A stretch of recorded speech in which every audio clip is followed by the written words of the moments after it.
Mitzvot, Beruchim Tiyu Rabotai, 12 dans le deuxième mois d'Adar. Et avant de parler bien sûr de Purim ou demain du jeûne d'Esther, je crois qu'il y a un point, je ne sais pas s'il est profond, mais on va essayer de ne pas se noyer dans la paracha qui est merveilleux.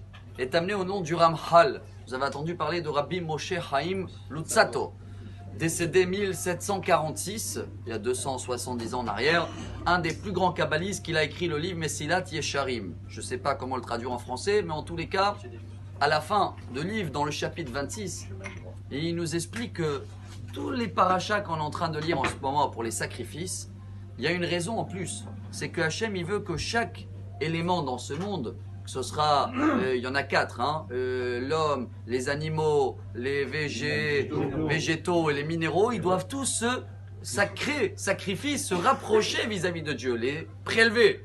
Alors, les sacrifices, c'est le monde animal. Le monde végétal, on va amener le korban du Homer, ce sera après Pessah. Et la Gemara elle dit, pour que tout le blé du monde va être béni, l'eau, on va l'amener dans la fête Sukkot pour avoir une bonne pluie comme on a eu grâce à Dieu cette année. Ça fait 20 ans on n'a pas eu pareil en Israël. Même le vin, on a amené pour que tout le vin, à l'époque, jamais le vin d'Israël, il devenait vinaigre. Chers amis, si tout ça fait à rapprocher tout ce que Dieu il a créé vis-à-vis de lui, Purim, c'est la même chose. Voilà ce lien extraordinaire entre la paracha et Purim. On a 4 mitzvot à Purim. On va démarrer demain soir par la Megillah et on va terminer par le Mishté. Mais il y a 2 au milieu, échange des corbeilles, Mishloach Manot et les cadeaux pour les pauvres.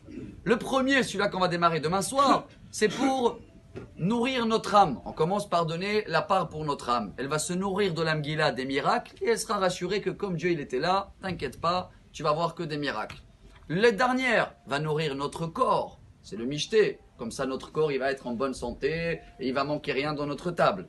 Mais les 2 les plus importants, c'est les 2 de milieu, chers amis. C'est ceux-là qui sont proches à Dieu. Le Rambam, le Maïmonide, dans les halachot de Megillah, chapitre 2, halakha 17, je crois, il dit « Mutav le Adam le arbot bematanot yaevyonim, masheyarbe basouda bemishloach manot » Si on veut se rapprocher à Dieu, rappelez-vous le point le plus beau et le plus important de Purim.